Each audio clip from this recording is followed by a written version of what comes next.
Welcome everyone to the Town of Poughkeepsie Planning Board meeting for February. Please join me for the pledge first. Pledge allegiance to the flag of the United States of America and to the republic for which it stands, one nation, under God, indivisible, with liberty and justice for all. Thank you. Good to see some people in the room again, back in person. But we're also doing a hybrid approach, so we have people on Zoom as well. Just for their benefit, we have a full board of 7 members tonight. So first up on the agenda is Faith Assembly of God, Casper Kill, parking lot changes.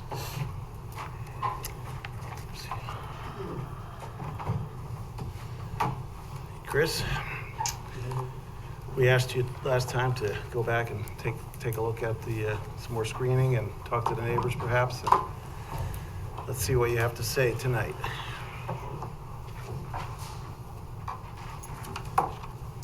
And I think we're also looking for hours that parking lot would be used, for example, like what, how often, whatever you can present. Good evening. My name is Christopher Lapine with LaBelle Associates. With me this evening is John Morabito, representing Faith Assembly of God, and Kevin Meriden, representing Ginsberg Development. I'd like to share my screen here.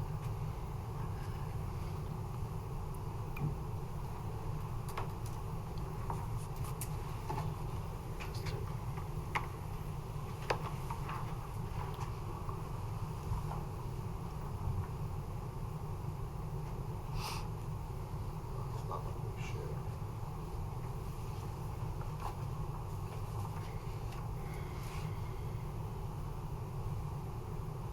Try this.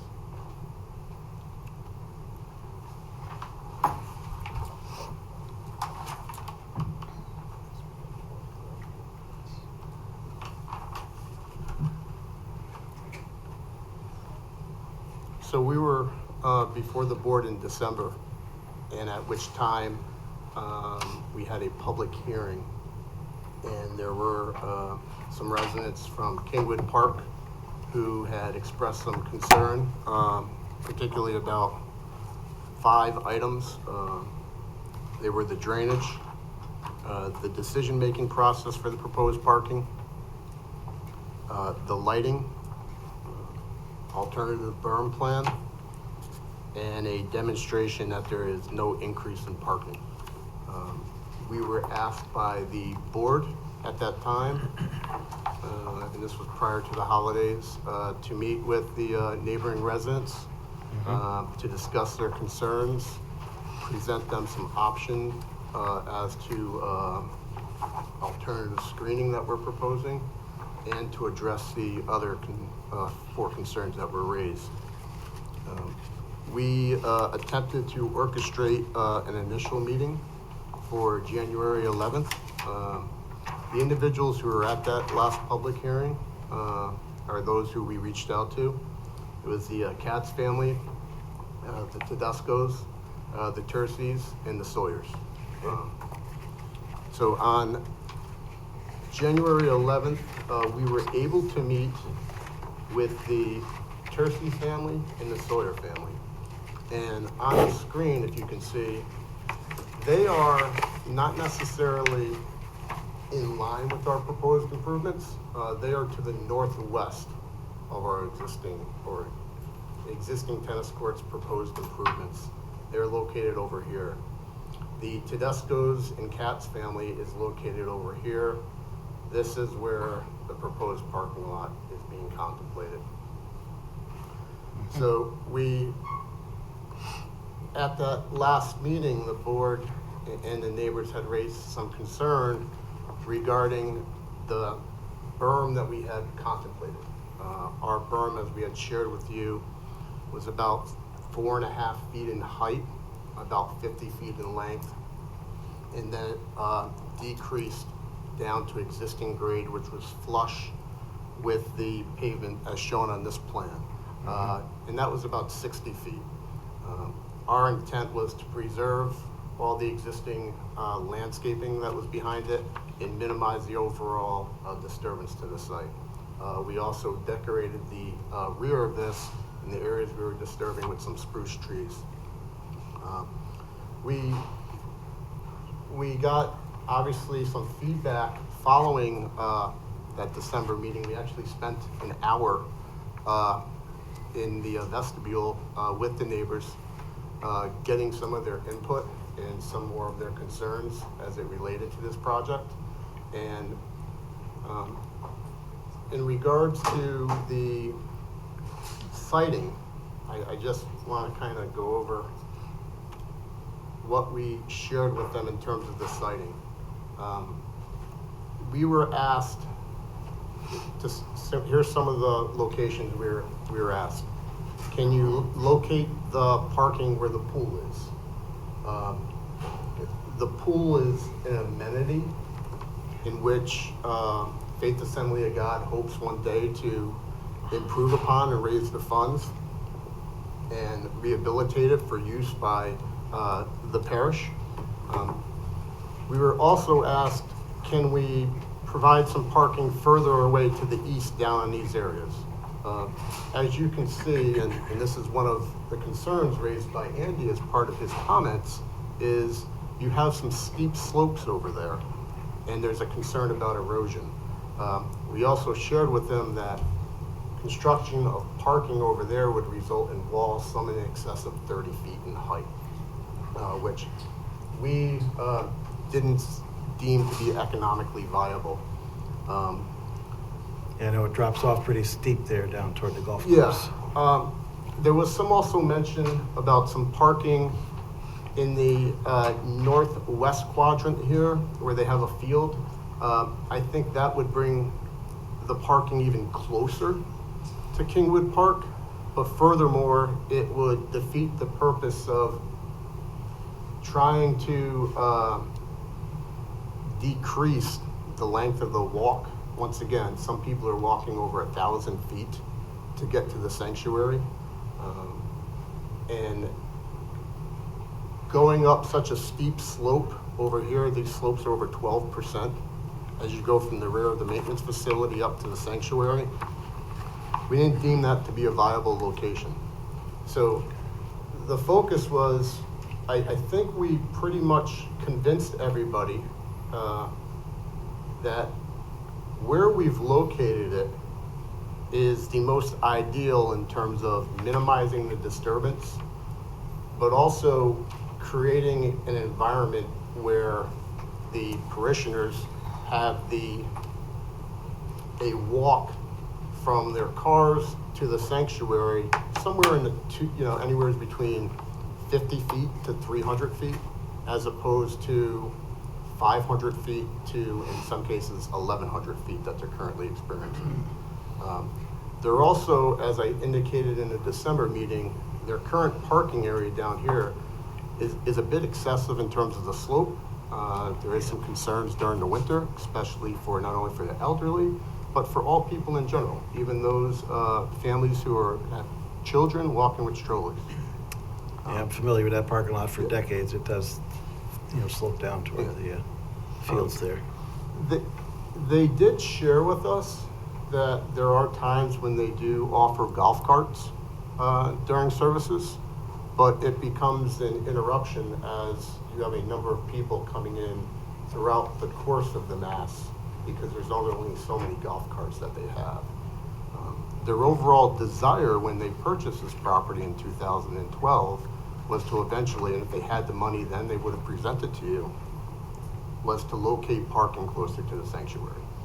And that's what we're here before you. In terms of the number of spaces is based upon the highest total generated at one of their masses, 169 cars. That's a count. We didn't grab this out of the air, there was a count. So what we shared with the individuals was, you can't decrease it down to 100 and have 69 people park where they're currently parking and 100 parking at the sanctuary, because once again, that defeats the objective here of trying to get everybody parking close to the sanctuary and eliminate people traversing through the school in order to get to the sanctuary during masses. We also demonstrated to them that we're simply relocating 169 spaces. There may have been some confusion at the last meeting. There were a few individuals that thought we were adding 169. Okay, yeah. We showed them that we're definitely taking 169 from the southwest corner. We're relocating them to the northeast corner. And that's what we've, once again, shown on the plans. In terms of the berm, we revisited that whole design, and originally, as I shown earlier, the initial berm contemplated a height of about 4.5 feet over 50 feet, and then decreased in elevation from 4.5 to 0 feet over the last 50 feet going to the east. Kind of have a bit of a color rendering here that shows what we've done in terms of our plan. We've now increased the height of the berm for 120 feet in front of the parking here is now 8 foot in height, which is substantially more than the 4.5 feet for 50 feet. As you continue for the remainder 120 feet, the berm fluctuates from 8 feet down to 4 feet. We are constrained here because eventually we have to connect into these steep grades that are 3-on-1 slopes at the eastern end of the Tedesco's property line. And thanks for providing the cross sections of the berms. We see them. We did provide some cross sections so that you can get an idea from a visual perspective as to what it would look like in terms of a car being parked there. And in addition, we revisited this and we added 10 different types of spruce trees with the intent that they would be placed either on the higher part of the berm or on the northern part of the berm facing the Tedesco's to provide some additional screening that was requested. We did receive some feedback from the Katz family with regards to, can you give us some additional screening along the eastern edge of the property? We provided 8 green arborvitaes. The green arborvitaes are 6 to 7 feet in height. They grow approximately 3 feet a year. They can grow up to 50 feet. They're fast growers. The spruce trees that we've decorated this with, they're coming in at 14 feet in height. At planting width, they're going to be between 8 to 10 feet. We've spaced them here because, as most of you know, spruce trees can get up to 20 feet in width or diameter. We've spaced them 35 to 40 feet apart to allow them to grow. There was a comment, and I don't recall which board member made it, but consider the fact that sometimes you lose the lower limbs on evergreen trees. And what do you do with the space between the two? Right. So we incorporated a combination of northern bayberry in double file verbeniums to kind of, and we proposed them at about 5 to 6 feet in height. And they are deciduous, but they're very dense growing trees. And we feel, and they grow up to a height of 10 feet, that they would supplement that space in the event that there is a loss of lower limbs for those spruce trees.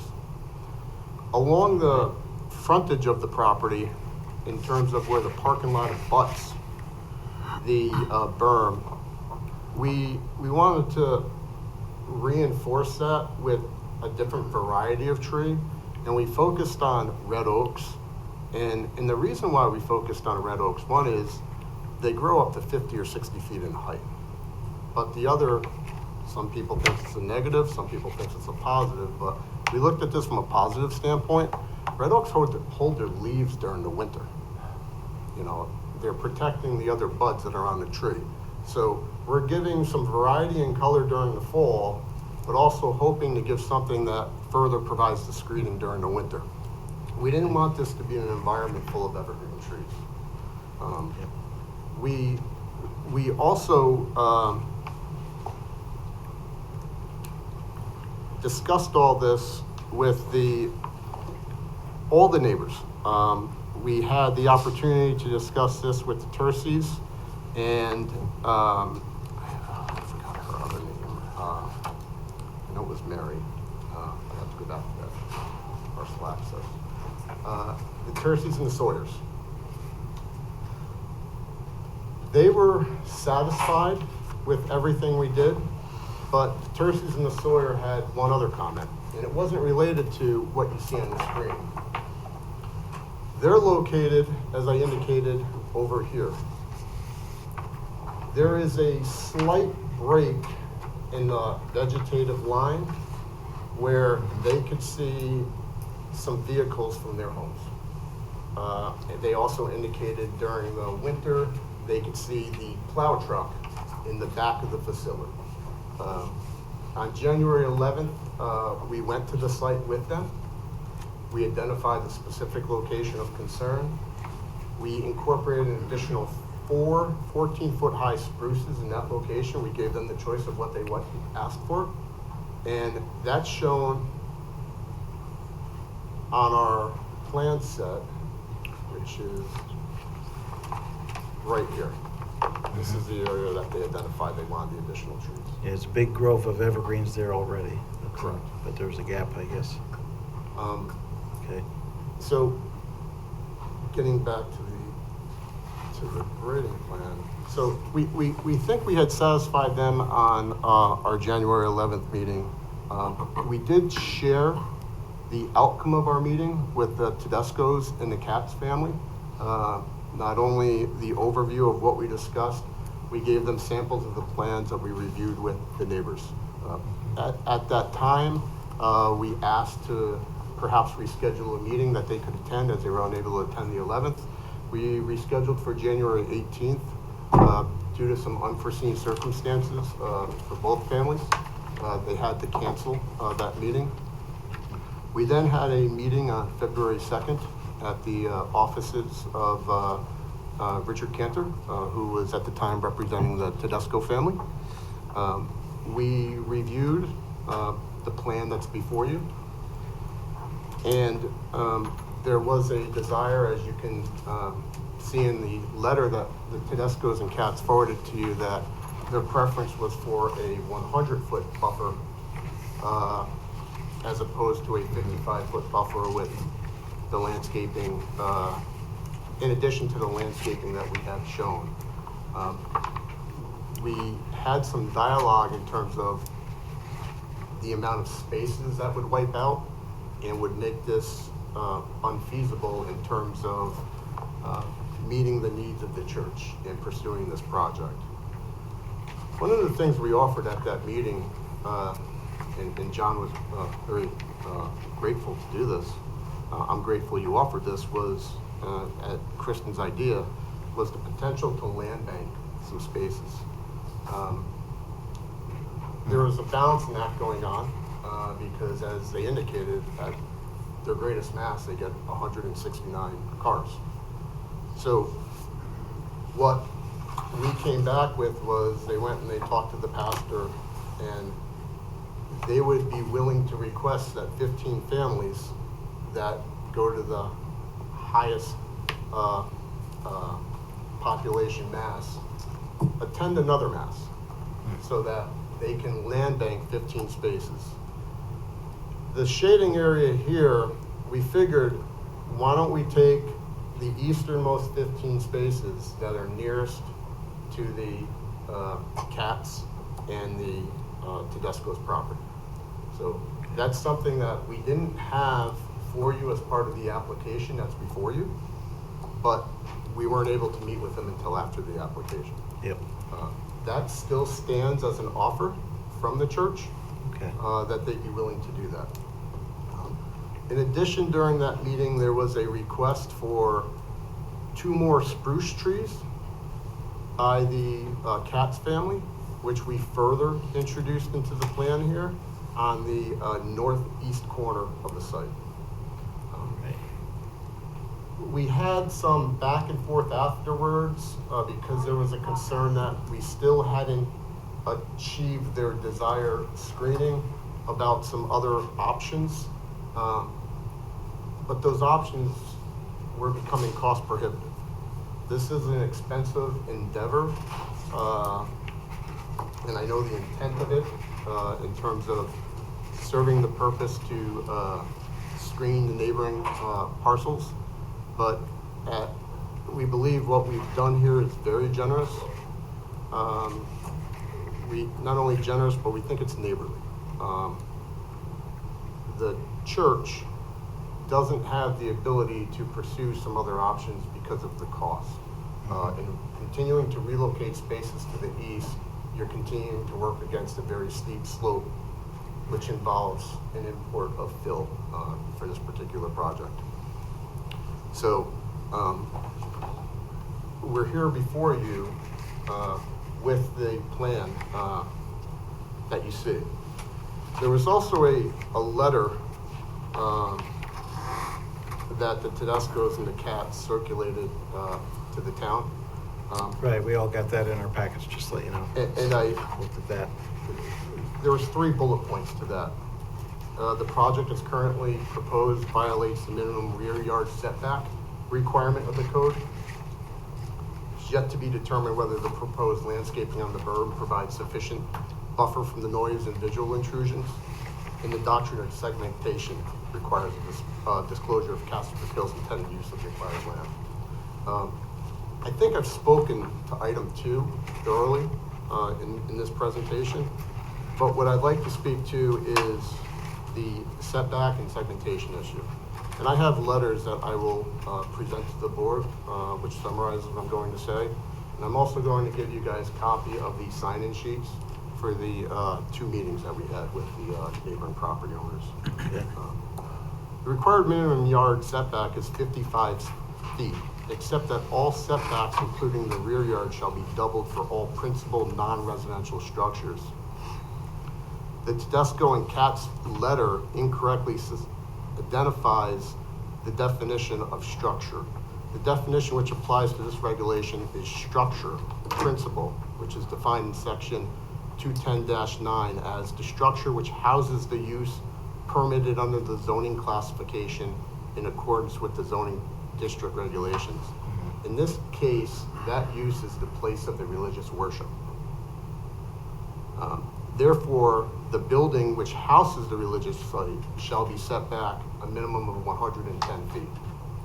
The existing building as is, and I made it aware to everybody at the last planning board meeting, at that time we thought it was 55 feet, and I think the town did as well.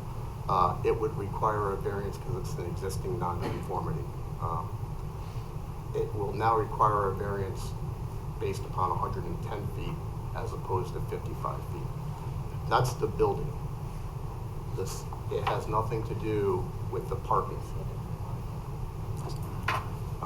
In terms of segmentation, there is no proposed project before the town regarding this additional property by Ginsberg. There's no redevelopment plans by Ginsberg before the town. So we don't believe that a particular issue is an item of concern either. So the last thing we did, and I just want to show the board to kind of give you another visual presentation, is we went to the center of the tennis court area. Yep. And we took a picture head on. What does it look like right now? You could see all this existing vegetation that's here. And the fence that's out there for everybody's benefit, that fence does not outline the property line. The property line's further to the north along that stone wall. So there is some existing vegetation that exists, a number of these trees, which are between the fence and the stone wall. Yep. We developed our plan in such a manner where All of that existing vegetation is going to be maintained, and we're going to build upon that with the berm that we're proposing. So we then kind of, looking straight up head on, we tried to do a visual view of what this would look like, where the berm, it's coming up here, we're in the area where it's about 8 feet in height, and then as you look to the east, it's slowly working its way down. We have a series of red oaks here. As shown, we've got the spruce trees decorated between them. And if you could see in the background here, these trees right here, tree here, those are the additional spruce trees that are behind the oak trees on the northern side of the berm. So in the event when they start losing some leaves, we have the further screening associated with the project area.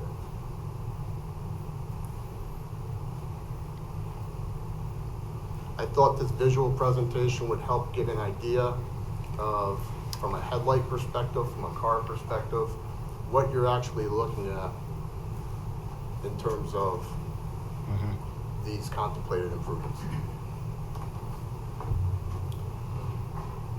All right, yeah, thank you for doing that. At this time, I'm going to let Mr. Morabito speak. He has some comments he wants to share with the board. All right. John, welcome. Speak into the microphone. Yeah, thank you. Mr. Chairman, planning board members, town consultants, and town staff, thank you for your careful consideration of this lot line realignment and site plan revision application. Shortly after Faith Assembly began using the former IBM conference room as our sanctuary in February of 2012, we knew we had to adjust the site to bring parking closer to the sanctuary for the benefit of our congregants.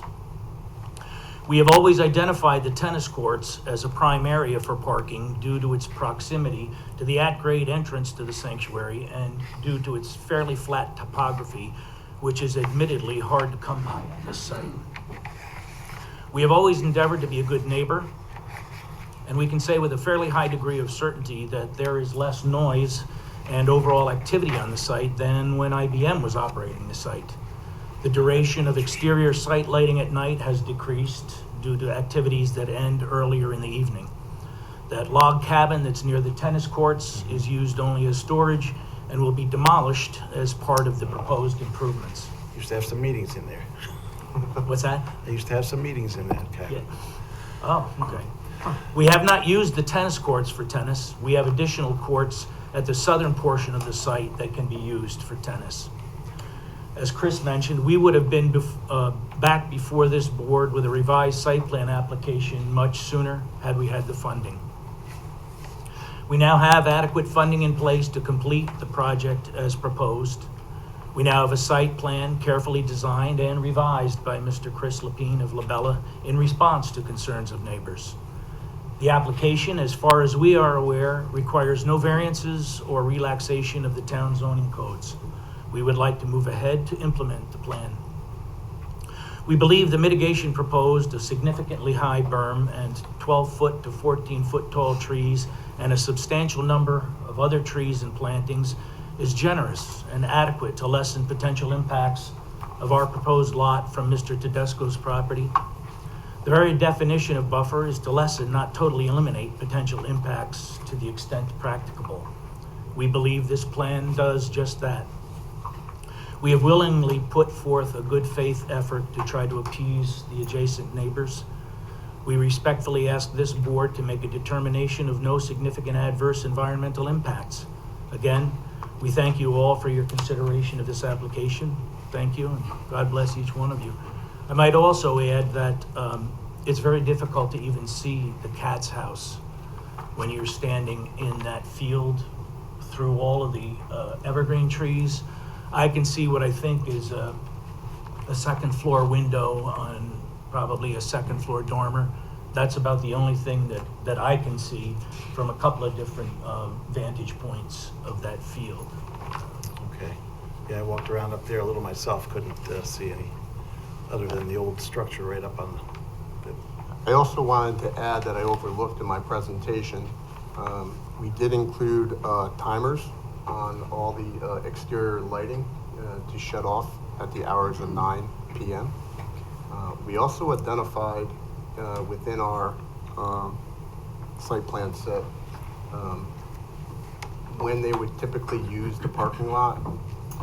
It would be on Sunday mornings at 9 and 11 a.m. I did overlook, and this was a technical oversight on my part, their Wednesday evening mass that starts at 7. It is not a high, large population that goes there, but they do have some parishioners that attend mass at 7. They also do intend on some evenings, whether it be Christmas Eve, Christmas, New Year's Eve, Yes. or Easter, or in some cases Thanksgiving, to have perhaps an evening mass. But the intention is that this is not, will be a parking lot like a grocery store or even similar to what when IBM utilized it as a country club. Busy place. And just so the board is aware, if, for instance, there is an after-school basketball game at Faith Christian Academy, you wouldn't park up here because now you've got the same problem as trying to get to the sanctuary from the other side of the building. The gym is much more accessible. So people that are there for a volleyball game or basketball game, they won't be using this because they're not going to be able to get in through the sanctuary, and then they've got to traipse their way all the way down through and get to the gym. So here is the point where he's referring to where they'd be entering the building for basketball games, school activities. Even when the church board gets together, their board offices are on the other side of the building. So they would be entering here. You still have both of those gyms in there? Or? We have, well, there's only one There's main one with gym now. One with the gym floor and one with, there was a porch. Well, the other one with the gym floor is now a youth chapel. Okay, thanks. Yeah. That got divided in half, actually. One is a youth chapel and another is for the younger kids' chapel. But we still maintain the main gym. And Okay. when I was there as a director of facilities, we were getting that floor redone every year. You know, we made a lot of improvements. The church spent millions of dollars, as you might aware, to gut and convert that building to for our needs. Someone brought up initially, well, gee, couldn't we relocate the sanctuary? It's like asking someone, and I'm not trying to be facetious here, asking somebody to put your boiler room up where your kitchen is and your kitchen where your boiler room is. It would incur quite a cost and it wouldn't serve your needs. So, you know, that building was designed. We got all of our approvals, you know, for the architectural and engineering plans, and it's all been carried out. It's beautiful. If you haven't seen the building, I invite you to come up and take a look at it sometime. It's quite beautiful, and it's a wonderful school for the kids, and we have wonderful spaces for the congregants. All right, thanks, John. I haven't been in there in years, but I spent a lot of time there. I know my focus was primarily on the berm, but we did make some other adjustments to the plans as requested in terms of the signage that was requested. There was some additional stormwater testing that was conducted and witnessed by CPL where the infiltration basin is proposed. We did provide some drainage delineations within our plans that CPL had requested.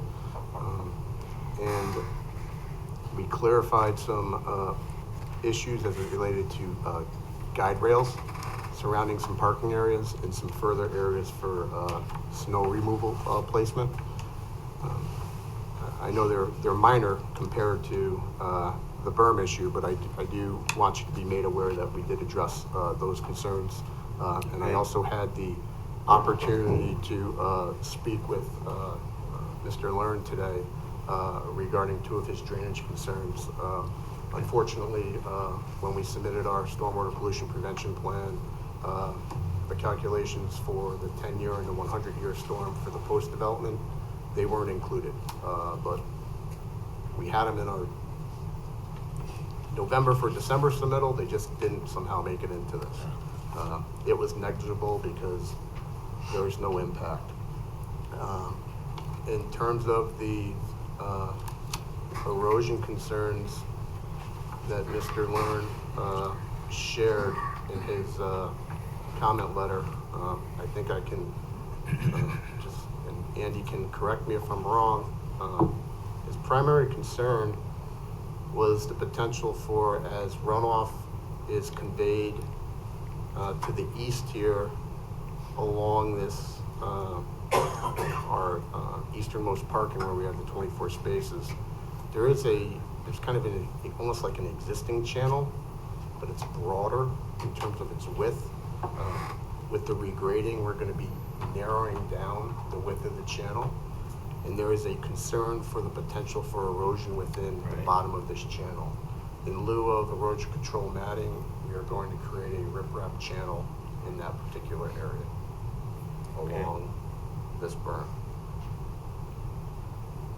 Also, there is an existing, the way in which the land is grading, everything that flows from the north to the south flows into almost like a broad swale that's adjacent to the tennis courts and between the playground area. Right now, it's all existing lawn. But what we agreed to do was we are going to scarify this area and take up some of the topsoil and replace it. But then we're going to put what's called a turf reinforcement erosion control matting. It's a permanent matting to prevent any chance of future erosion associated with the sheet flow that's coming down the slope and into the infiltration basin. So I, from the engineering concerns, those were two of your biggest concerns raised that I think we can adequately mitigate and address with those two measures. All right, thanks for the updates. Looks like you've done a lot of changes. Go to Kristen for our public department's comments Okay, great. and recommendations. Chris, if you wouldn't mind, just if you could stop sharing your screen, just Sure. thanks. So the application has been before the board a couple of times. This application's on for a public hearing, just to refresh the board. Also, seeker review, lot line revision, and amended site plan. For seeker purposes and for the project record, we had classified this as an unlisted action, subject to a coordinated review, with the planning board having declared its intent to be lead agency in October 2022. To date, no objections have been received. The board will have, in my recommendation, the standard language for a lot line revision review. There are notes about language specific to deeds to be provided and reviewed by town staff, town engineer, and town attorney. Also, there are items related to the site plan review component that staff has brought to your attention.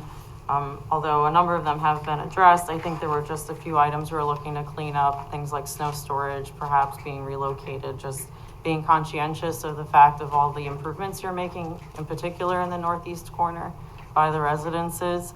So, right now I want to point out that there was a revised draft negative declaration circulated to the planning board. So that is in your packet. There is also a part 2 and a part 3 to accompany the draft neg deck for your consideration this evening. So staff prepared a recommendation to open, close the public hearing, adopt a secret resolution, adopt a conditional lot line approval, and also adopt a conditional amended site plan approval, or if the board chooses upon hearing from members of the community, you would be able to adjourn the public hearing and defer action. So I will leave that to the board to discuss based on information provided by the applicant this evening and comments heard from the public. They still have to go to the ZBA though? That's correct, So that yes. That would be conditional if we did that? Or In most cases, the planning board or planning staff would recommend that you would open the public hearing, adjourn the public hearing, adopt seeker, and then defer action on the rest of the application. I know the applicant has been adamant about pushing, for an approval. However, the applicant would then be assuming risk, because if they don't receive their variances from the ZBA, they would have to make a new application to the planning board. Okay, so it could be, but, yeah, got it. And if I could just share the reason why the church is trying to move forward is they would like to conduct all this construction while school is out of session. Okay. All right, thanks, Kristen. You go I ahead. think it's also worth noting, for the board's consideration that the approval for the lot line revision is valid for 60 days. I did build into the resolution the maximum time permitted by the town code, which grants a one-time 60-day extension. So they have 120 days. So if you were to adopt a conditional lot line approval, they would have 120 days to get that solidified and filed with Dutchess County. So that is also of note, because there aren't any additional time extensions beyond that. So you'd have to come back if it's not taken care of. Starts the clock. Understood. Well, we'll see what, we've got a lot to go through here. Let's see what everybody's take is. We'll start with Andy, see what, Well, I think Chris did a pretty good job of covering everything. Like you said, based on my conversation with him this afternoon, I'm satisfied that my comments can be addressed. So I don't have any further. okay, that's good. Glad you got together with him to look at that. That being the case, it is on for a public hearing, so I move we open the public hearing. Second. Moved and seconded, call to question. All those in favor? Aye. Opposed? Motion passes 7-0. We have a sign-up sheet for people in the audience tonight. First up is Michael Tedesco. You guys can, And yeah, once they move out, you can sit down in the chair and just speak into the microphones. just, yeah, please state your name and address and stuff for the record. And, How much time do I have? we generally put 3 minutes on the clock for this, but. Good evening, Chairman Whitehead and members of the Planning Board. I appreciate the opportunity for a continued hearing. I'm Michael Tedesco. I am the owner of 135 Kingwood Park, the lot that adjoins the proposed parking lot to the north. My wife couldn't be here today. She's home with our 5-week-old son, who was born on January 7th, which is the reason I couldn't attend the first meeting with Mr. Lepine on the 11th. Congratulations. Thank you. Thank you. Appreciate it. But I understand my wife is, Alexandra has joined via Zoom. I'll keep this short. I am not here to oppose the applicant's application. I understand after having conversations with Mr. Morabito and Mr. Lepine that they do need this parking lot, and I'm fully aware of the challenges that they faced in years past, particularly with the elderly members of the congregation. I am also very appreciative of Mr. Marinen's, Mr. Morabito's, and Mr. Lupine's time. They've been very generous, and Ms. Taylor, who was also present at the meeting, Mr. Kendra's office, so I really do appreciate it. What I am here to do is just to ask for a little bit more time, that the public hearing be remained open. I'm not a landscape expert, and I'm not a civil engineer. I've been talking with experts in those fields just to get their feedback, to get comfortable that the proposal as submitted by the applicant, as revised, is something that I would be comfortable with. And I think I've outlined a couple of concerns in the joint letter that I submitted with the Katz family sitting here to my left. I also just want to say that I'm currently speaking on my own behalf. I know that they might have comments, but we've been talking with landscape designers and a landscape architect just to review the plans that Mr. Lepine has submitted, and are engaging with preliminary discussions with the civil engineer just to see if there's suggestions that we might be able to make in cooperation with the applicant, just to get comfortable that the buffer is adequate. I know in my letter I did say that the code does require a 110-foot setback. I understand that Mr. Lupine disagrees with that. I still continue to feel strongly about the requirement. However, if the board were to determine that a 110-foot setback is not required, you do have the authority to require any additional setbacks just to ensure that the non-residential use, which would be the parking lot, does not interfere with the residentially zoned district to the north.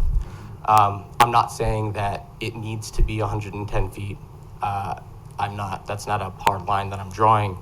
I'm just, in conjunction with potential landscaping feedback coupled with the ability to acquire further setbacks might be something that could be considered, and I really do think by keeping the hearing open, it would afford the board the opportunity to make a decision on a fully developed record after I've had the opportunity to present whatever information I can in consultation with the experts that I've been talking to about the impact of the applicant's revised plan.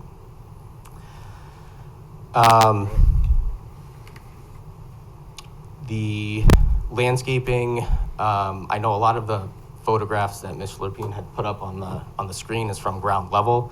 The residence that we will be building is a 2-story residence with bedrooms on the upper floor. I've identified some concerns in the letter about the spacing of the landscaping, the trees, that sort of thing, and whether it would adequately shield the view shed from a 2nd-story window. I think these are considerations that should be taken into account before a decision is made. Again, I might come back at the next meeting and say, it's all good, I'm comfortable with it, but I don't have enough information right now, and I'm just asking for a little bit more time. The distance, I know that one of the photographs put up on the board was taken from the tennis courts. I just want to make the board aware that the tennis courts are located between 75 and 90 feet from the property line, which is much farther back than the 55 feet that is currently outlined in the proposal. And I also, it was the first time I was seeing the rendering of the ground level sort of elevation with the proposed trees. I don't know if those trees were to scale. It's, again, the first time I'm looking at it, so I'd like another opportunity to review that in further detail. I think that's really it. I don't want to take any more of your time. I'm just asking for a little bit more time myself. So I'll end my comments there. All right, thanks, and we have your detailed letter Thank you. on that as well. For the record, I just wanted to point out, we did sit down again with the zoning administrator and our planning and zoning attorney, just to make sure that we all felt comfortable with the reading of the code, that we, that the 55 is the setback, not 110. And we confirmed that that's the case. That would be the zoning administrator's determination, and that is her determination, so. Okay. Yeah, that was the question I was gonna have for Lisa here, but it sounds like you got together with her already. Who's next? All right, next up on was Dan and Molly Katz. You want to come up one at a time, or? Oh, hi. Hi. Thank you. I'm Molly Katz, my husband Dan there at 129 Kingwood Park. Thank you so much for making the time to hear us and hear our concerns tonight. Really appreciate it. We are not against the project. We want the elderly people of the church to be able to have an easy time of it. We are just looking to mitigate the negative impact on our quality of life and our property values.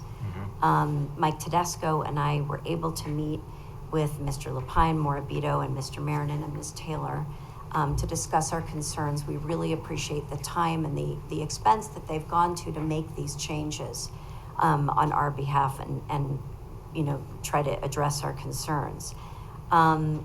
Things like turning the lights off at 9:15, that really makes a big difference, and we appreciate it. It seemed that we were getting closer to a plan that might have been acceptable to all of us, really that we could feel pretty good about. But today there was a version of the plan that was taken off the table and deemed cost prohibitive. And this plan actually reduced the number of parking spaces to around 100 significantly, which is what we were looking for originally, and would seem to be a cost reduction measure, but it was deemed cost prohibitive. I'm not sure why.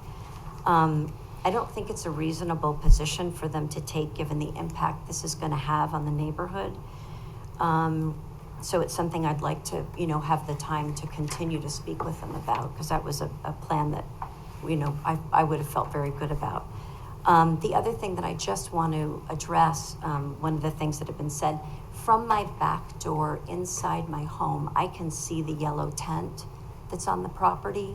So although, some of the photographs have shown that you wouldn't see my house, I can see.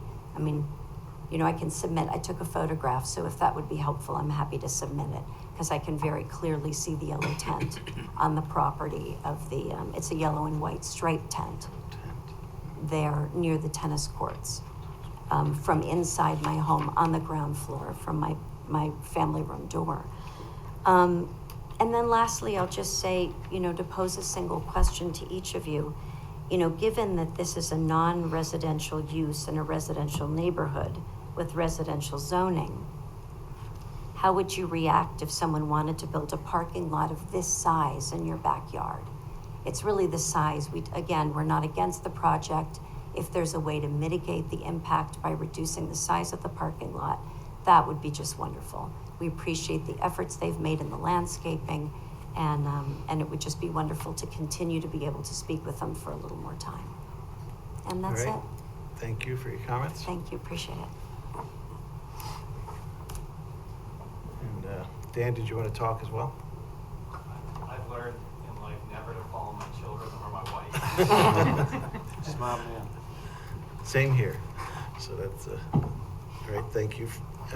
Anyone else in the audience wish to comment? Come on up. You're not signed up here, but Sorry, I didn't realize there was a that's sign-up right. sheet. That's fine. We just go by that order first, and then Okay. anyone else state your name and. My name is Sam Edwards. I'm the lead pastor at Faith Assembly.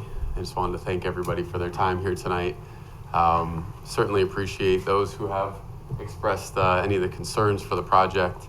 As it's been explained, I think very well, the reason we're wanting to do this is to be able to secure a safe entrance for our congregants, whether they're elderly or mothers with small children, which thankfully we're growing as a congregation, which is very exciting, but it also means that we have increased needs and a change in some of the way that we've gone about doing things in the past. And we have, as it was mentioned, introduced golf carts and shuttles and everything that we know to do to be able to accommodate different age groups and individuals coming into the church. And then once you get into the church, the way that it's set up, for anybody who's been in there before, you might be familiar with the long ramp that we have going up to the sanctuary. So it's not just getting into the building, it's getting to the sanctuary. In doing this revision, adding parking up above, we would give more direct access without a long walk, a long ramp coming up into our sanctuary. One other thing I wanted to mention is one of my big desires as the pastor is to really utilize our facility to the best of our ability for the community. And what we're doing right now is we're opening up our facility to different community groups, as well as a food pantry that we just started. And it's really important that we have really good access for individuals from the community to come into our building to be able to utilize the services that we want to provide. And I think that this would be a really important aspect of what we're trying to do here, is to be able to give good access to our community, to the food pantry and to various other things that we're looking to do, as well as homeschool communities and various other organizations. One other thing just that I heard from that the yellow tent is visible. I just wanted to point out that where it currently is would be on the other side of the berm. So where it is right now, it's on this side. The berm would be here, and so it would actually fall on the other side. So it wouldn't actually be visible with the berm in place. So I just appreciate everyone for their time tonight, and I think that time is of the essence in this, and that we want to do this during a time where there is no school, where it's not going to cause any interruption for our children, for the busing, for everybody else involved. And so thank you very much. All right, thanks for your comments. Anyone else in the audience tonight? All right, come on down. evening. My name is Joelle Cruz. I'm a congregant at Faith Assembly. It's Joelle, and my last name is Cruz. I'm also the mother of 2 small children. I have a 2-year-old son and a 4-year-old daughter. And I just wanted to piggyback off what Pastor Sam had spoken about, how significant this project is for those of us with young children, and I would also imagine the elderly in our congregation and those who are not as able-bodied.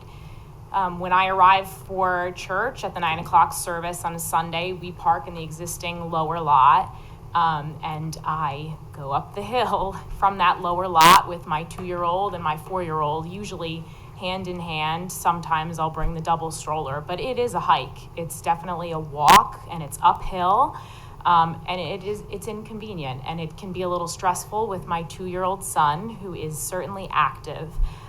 There was discussion of the shuttle, which is basically a glorified golf cart to help bring people up from that lower lot.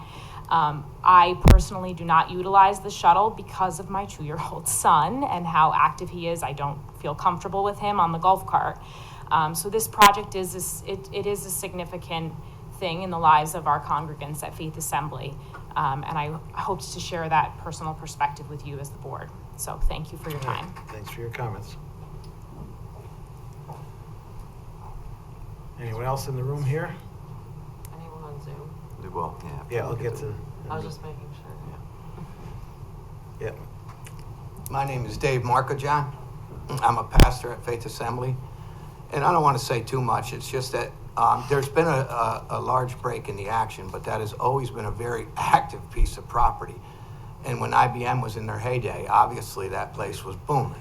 It was. With many humongous events, Yep. which we don't anticipate doing anything like that. And that cabin and the noise level was going to be way higher than anything we're going to do. We actually think it's a good place for a parking lot rather than where IBM had events up there with the cabin and cookouts and volleyball in the field. It will actually be a tremendous noise reduction moving forward.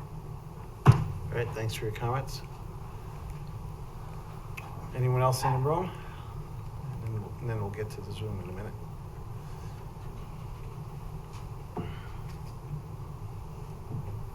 My name is Ronald Conte, and I'm also a minister on staff at Faith Assembly of God. And one of my main functions is being involved in the Wednesday morning service, where our elderly people who cannot make it to the evening service come out to this one. It's a very important service. We have up to 35 to 40 people right now coming out. And it's very important that I know that they're well taken care of. And I'm so happy that we're going to get involved in the building this particular road leading to the church, because it's very difficult for them to walk up the ramp into the sanctuary and then going around. It's elevated. And a lot of them are handicapped, and they're quite old, and they have a very difficult time doing this. So I would appreciate your consideration concerning this for us. Thank you. All right, thank you.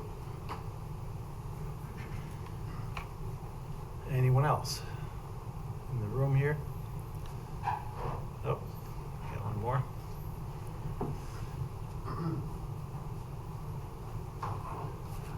Good evening. My name is Nathan Vidal. I work at the church, and basically to back up what Pastor Sam was saying, on Thursdays and Fridays, throughout the week, there's always something going on. There's young adults on Thursday, which involves the young adults coming together and doing things. On Thursdays, there's young adults, which has the young adults come together and praise the Lord and get close with the Lord. On Friday, there's youth group, which involves the middle schoolers and the high schoolers. And sometimes stuff happens throughout the week where the elderly have to come in at the same time as the young adults and youth group. And that ends up where it just makes it harder for the elderly or for the young kids overall. So with this parking lot, it would make everyone's life easier. That's all I have to say. Thank you for your time. All right, thanks. Why don't we look on the Zoom? Chris, we're still got the public hearing open. Can we? Yeah. So if you're on Zoom, you can just unmute yourself or raise your hand. I see a hand raising. All right, so someone knows the Zoom protocol. Jennifer, go ahead. Hi, Mr. This is Andrew Kaminsky. I reside at 20 Kingwood Lane in the Kingwood Park subdivision.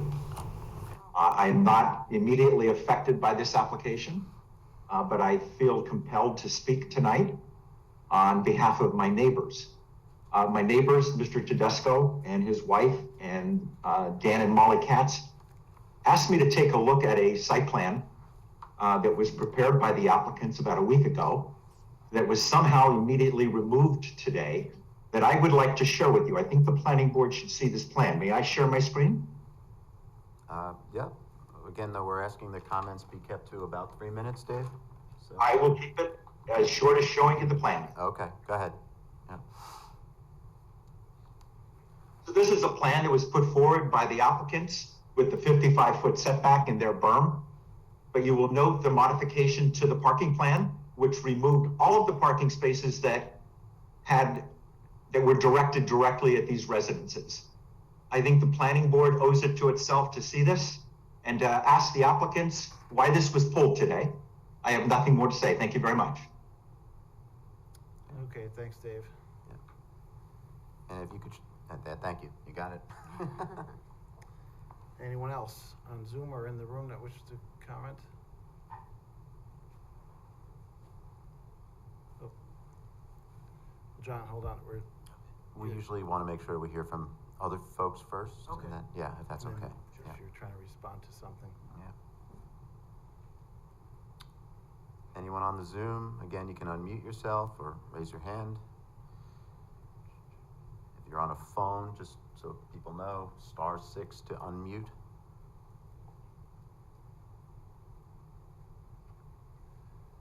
Not seeing Okay, any. not seeing anyone.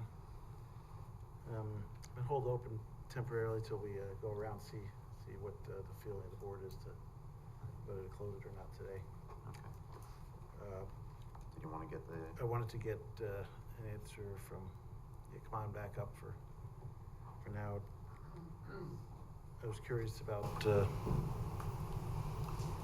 I know you guys go through different drafts of plans and stuff, but. That was the draft we had showed the Tedesco's, and I did bring this up earlier in my overview. We were looking at that, but it became cost prohibitive, and I'll show you the specific reasons. Okay, thanks.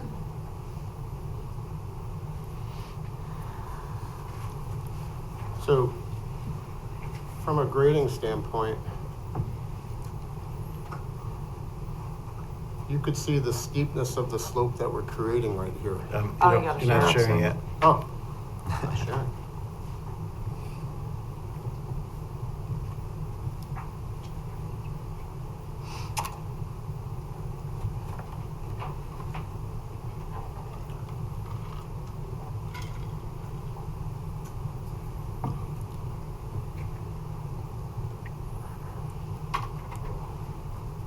That proposal would have required the relocation of 14 spaces down to this area here. You can see right now what the slope is on 3-on-1. We would have been doing a fill of approximately 20 feet out in order to accommodate these spaces. That was an expensive proposition after taking a look at it from a grading. I believe the plan that Mr. Kaminsky showed everybody was a site plan. This was purely a thought that came to me at 6 p.m. at night last week when I was trying to accommodate the Tedesco's needs. A concept for which I called them last Thursday evening, and I said, what if we were able to come up with a solution that looked like this? Let me look at the grading for it. And I sent it to him so that he can take a hard look at it. We took a look at it, we did the grading. It's not cost prohibitive for us. The berm as we're showing is an extensive investment that's being proposed. We also feel that that berm meets the criteria that's set forth by the town for screening. Furthermore, there was a comment that was just made that we think 100 spaces is the right number behind us. So right now we had of 119 and we proposed to land bank 15, which would get us to 104. But that proposal still isn't acceptable, even though we're close to that 100 number. So I think the land banking of the spaces, asking 15 families to attend another mass, and the extensive improvements that have been shown, I think it meets the criteria associated with, and this is my opinion, you know, I'm certain the board will have their own. I mean, I think they've made a valid attempt. I think we have suitable screening here. I think the church is as neighborly as they can be. And once again, this is not a constant overturn of parking.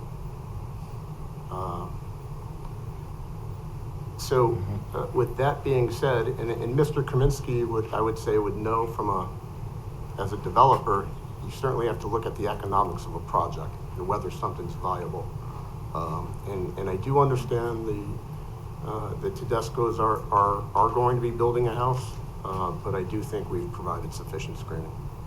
All right, thanks for answering that. John, you came up before. You wanted to say something else before we go around the board? Yes, John Morabito. As a former planner, I'm not sure that this is to just sort of address a comment by Mr. Tedesco and Mrs. Katz. Mr. Tedesco mentioned his view shed. Well, I think the intent of the code, and if I'm not mistaken, is to lessen the impacts of the headlights and the sight lighting, and to a lesser degree the noise. It's not necessarily to protect his view shed. I mean, people live in all kinds of different places. You look out your window, you see parking lots and stores and all kinds of things. And I think Chris has done a marvelous job. And the comment about quality of life, I'm really at a loss to understand how Mrs. Katz's quality of life is degraded by looking out a window, seeing a yellow tent. The yellow tent makes no noise. I'm not trying to be facetious here. It's just, you know, I wonder what Mr. Tedesco was thinking when he looked through the fence to see tennis courts, and whether he wondered whether any additional development could occur on that site. He was free at any point in time when he was considering buying that property to drive up our driveway, knock on the door, and ask us, but that never took place. We went through the regular steps, the proper protocol of submitting an application and going through all of the bulk regulations. And again, I think Chris has done a marvelous job. I'm not sure quality of life here is even applicable. Thank you. All right, thanks, John. All right, at this time, before we decide on the closing or adjourning the hearing, I'd like to just go around the board members to see what their prerogative is for that, as well as some of the other concerns that the neighbors brought up and the presentation. Start with Peter.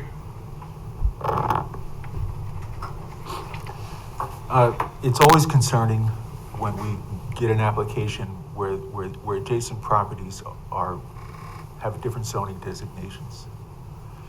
And I know, you know, as for myself, I always try to be as careful as it possibly can be to protect, particularly when there are residential properties involved. When you made your original application, you had proposed a 4.5-foot berm, which I didn't think was adequate. I think I mentioned that to you. So I went up and I revisited the site over the weekend, and the difference between an 8-foot berm and 4.5-foot berm is dramatic.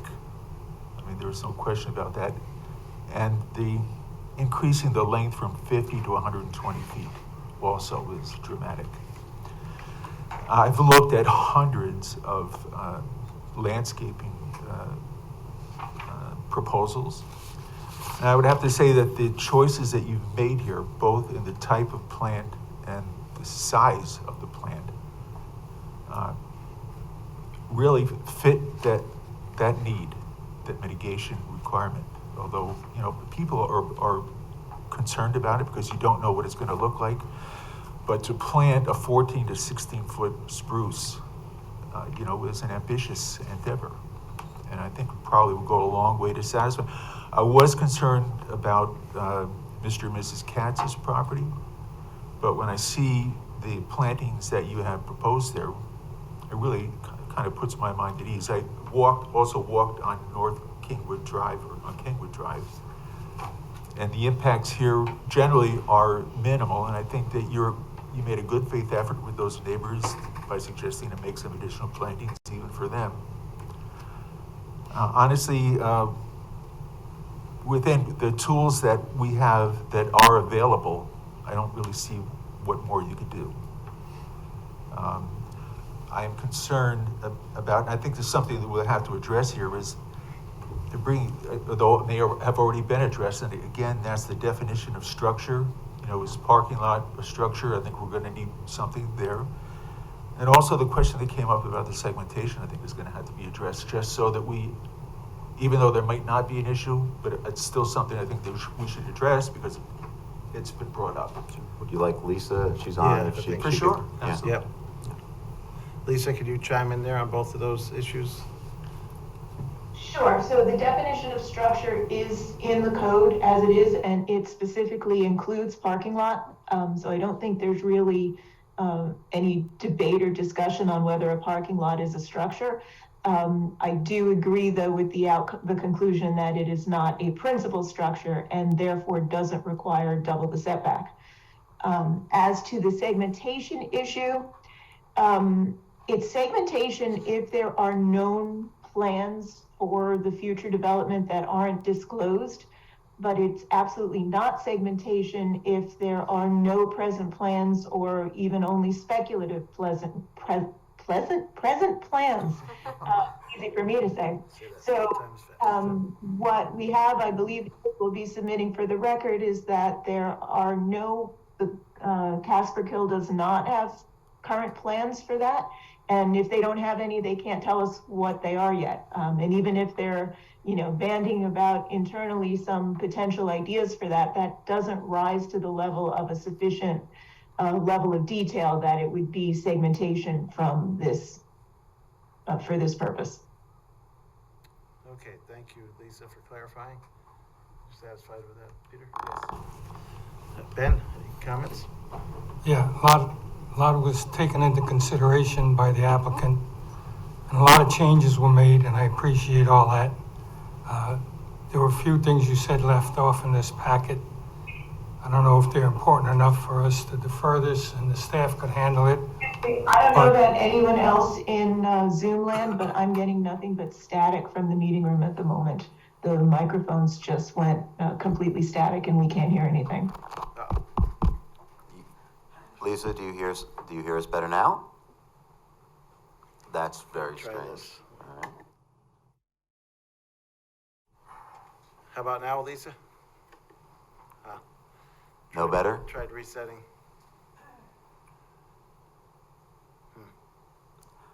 Okay.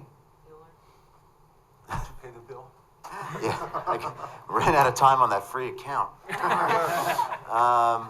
Okay, maybe what we can do, I know in the past, we've had the meeting room leave the Zoom and come back. Let me, could someone text Lisa, let her know that we're doing that so she can let the people on Zoom know? I'll text her. All right, yeah. And I will Try to reset. leave the meeting and reset. All right. So, Just the mics didn't do it by itself.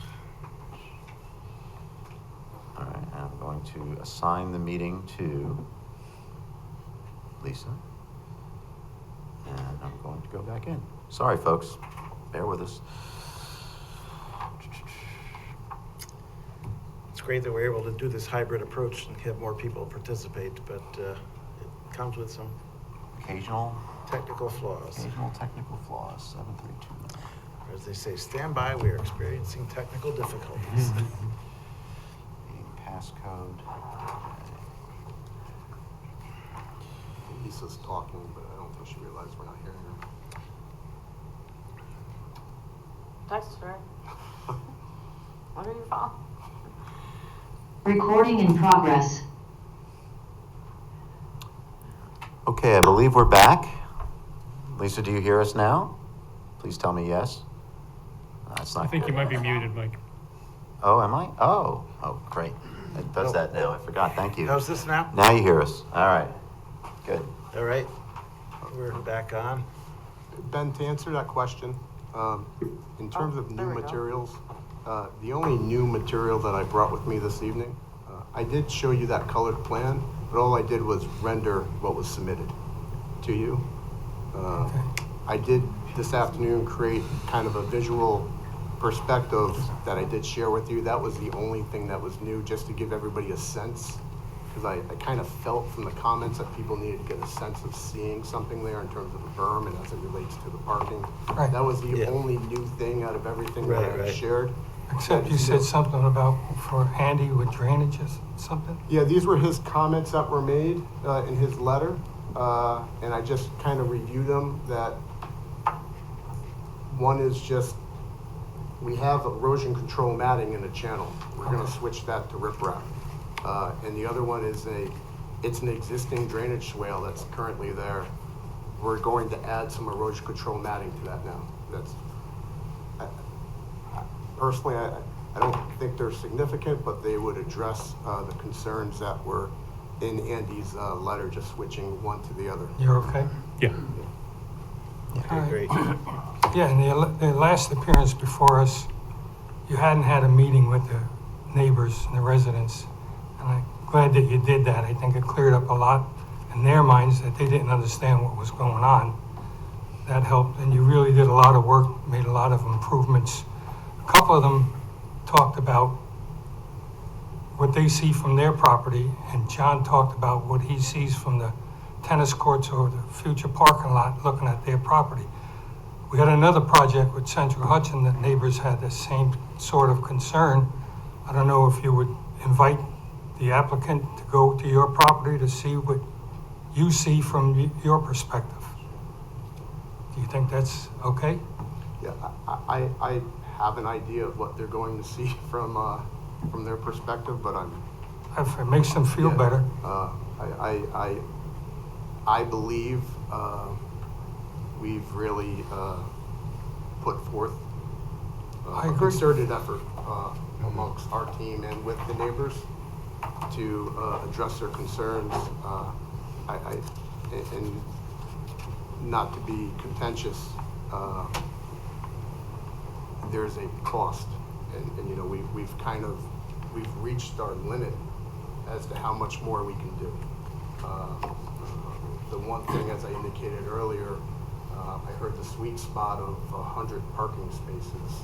Once again, land banking 15, asking 15 families to go to a different mass.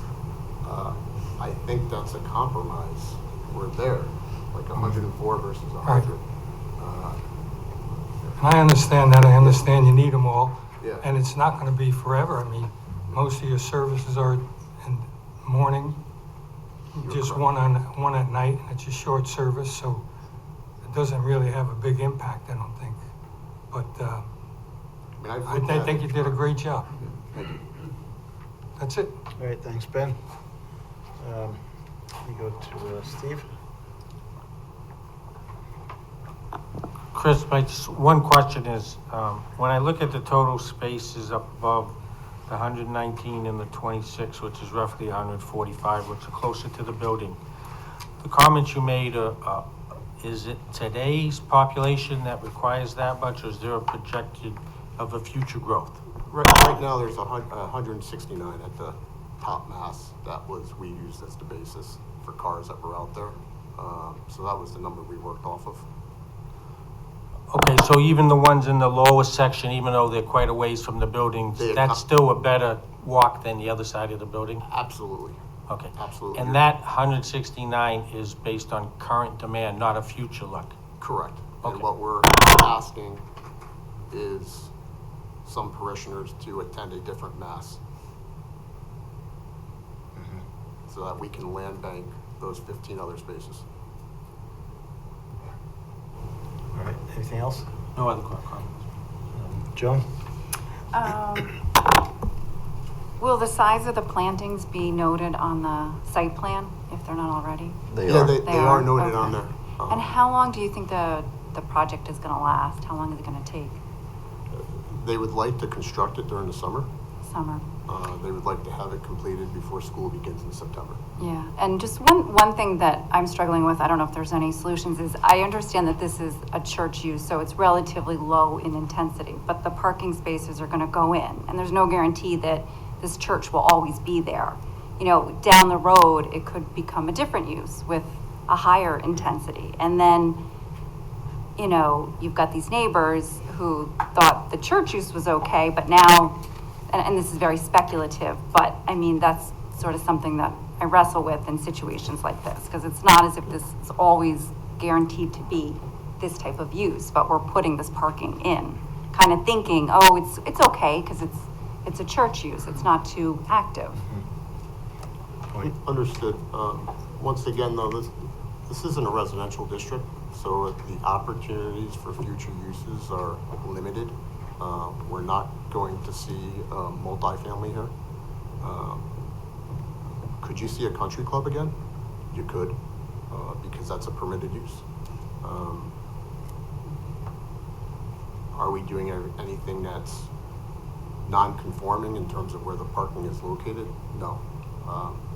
So I can't speculate on the future, but I can speculate that your uses are limited based in the residential district, that you know it will not be a commercial intensive use for that.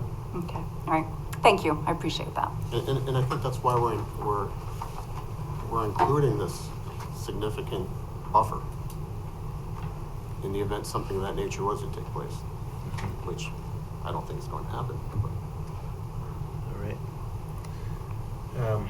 Rocco? Yeah, I have no additional comments. I think we've talked a lot here, and we are where we are. Thank you. And Nicole? Yeah, same. I don't have any further to add. All right, went around quite a bit on it. I did some math on the parking lot. I want to note that the parking elevation is lower than the tennis courts are currently today. It's a 3-foot cut.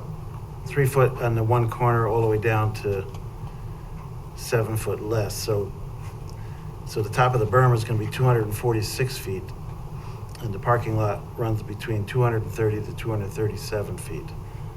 So therefore, there'll be a 16 to 9 foot to 16 foot difference in that range. Just those. It does decrease in height, obviously, as we go to the east, because we have to tie into the existing grades that are there. But then the grade of the parking lot drops off in that direction as well. The grade of the parking lot drops That's as the well. point I was trying to make, so that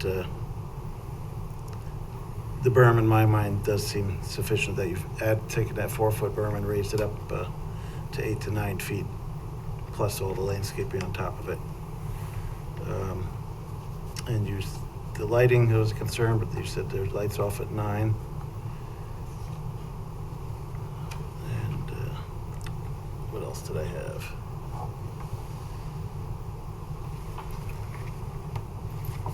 Oh, I was wondering about, was that what that, I saw a box on the plans, a yellow box, was that the neighbor's? That was to show neighbor's proposed house? That was their proposed house that we received from a plan from Mr. Tedesco as to where that house location was. Okay, so that gives everybody a feel for where that was, if you recall.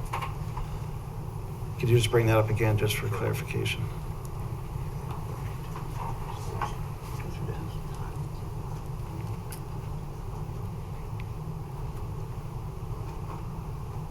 Oh, I gotta share it.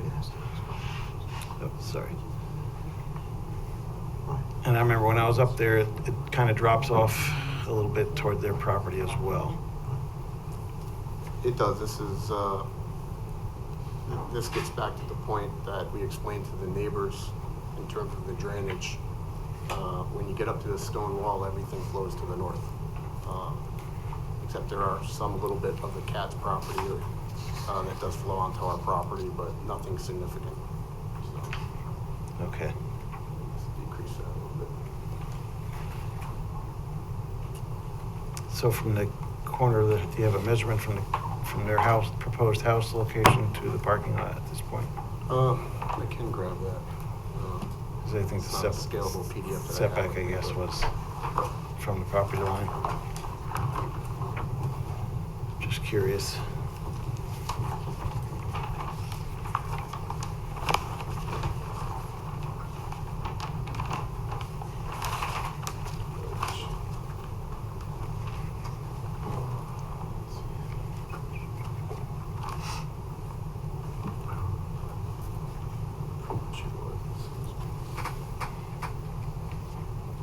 It was probably somewhere in the neighborhood of about 95.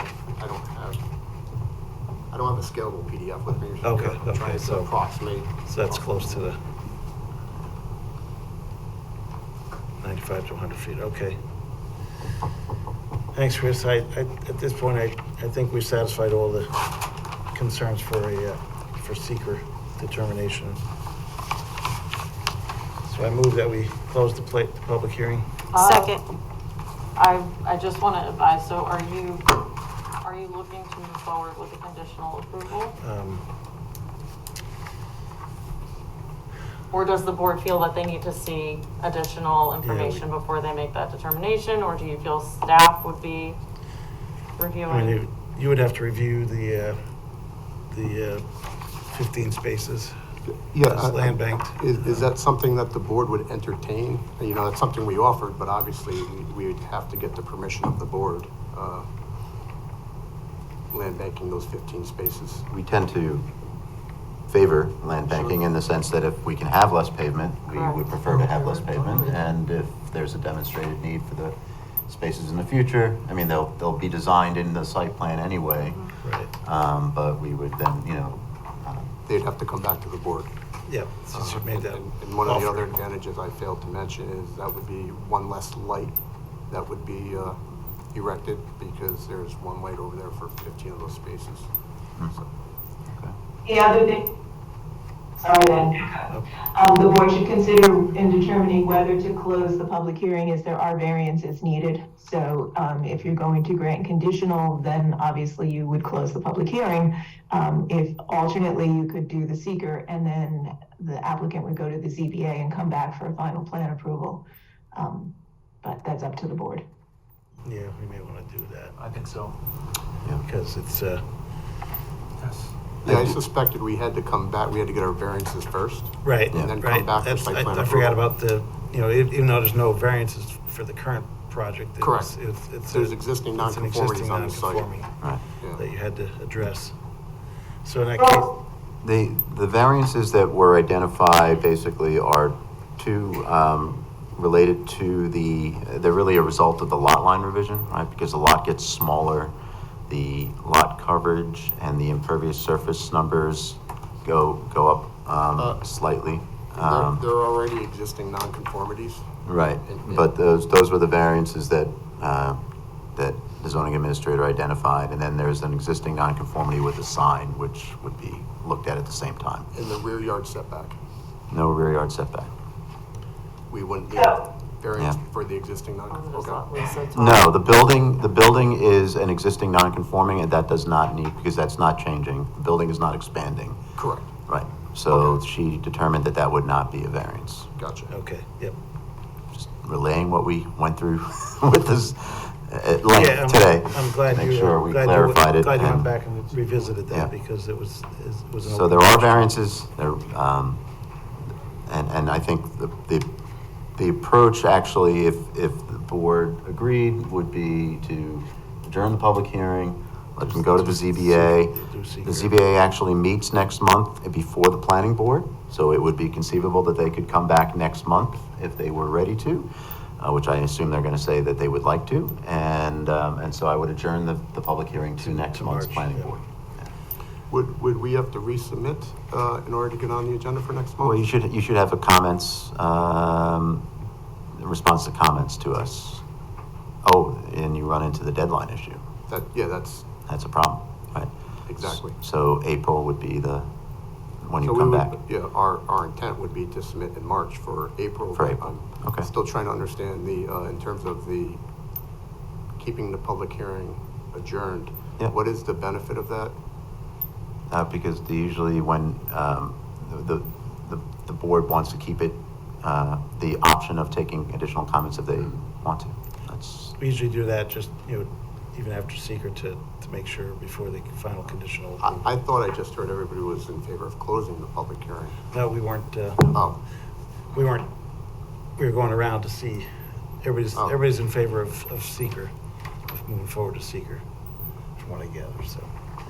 At this point, I move that we adjourn the public hearing to March 16th, 2023. Or no, sorry. Till April would be, right? To April 20th, 2023. Second. Moved and seconded, called to question, all those in favor? Aye. Any opposed?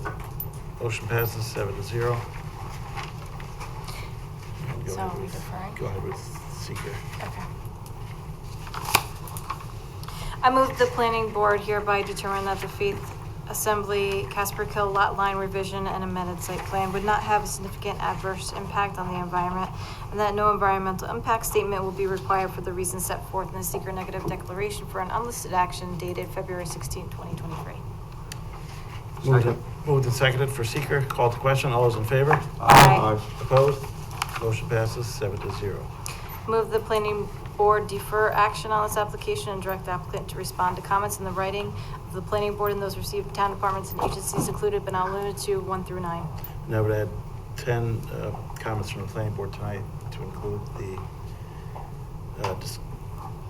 their offer of land bank parking. Second. Moved and seconded, called to question, all those in favor? Aye. Opposed? Motion passes 7-0. All right, good luck at the ZBA, and we'll see you back in April.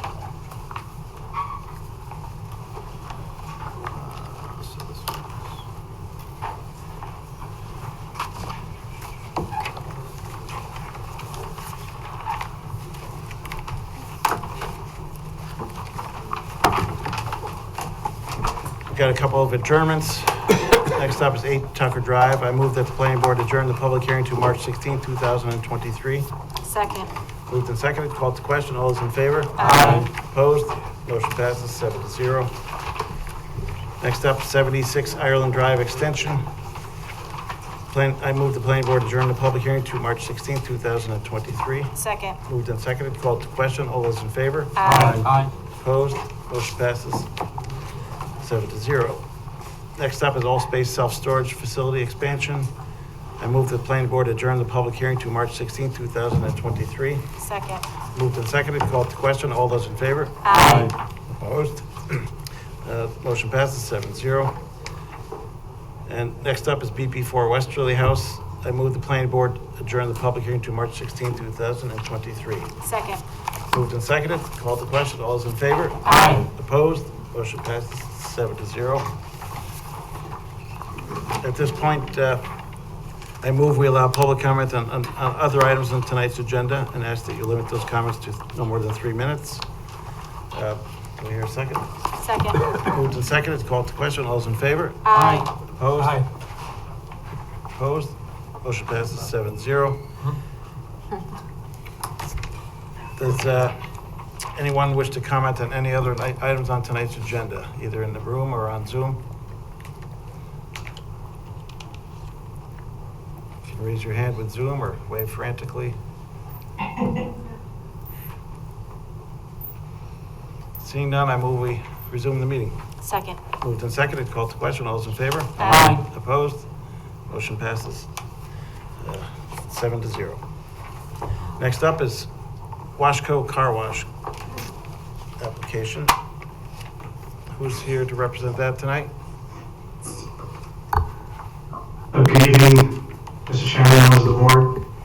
Karas on behalf of Splash Car Wash Incorporated, here on behalf of the applicant.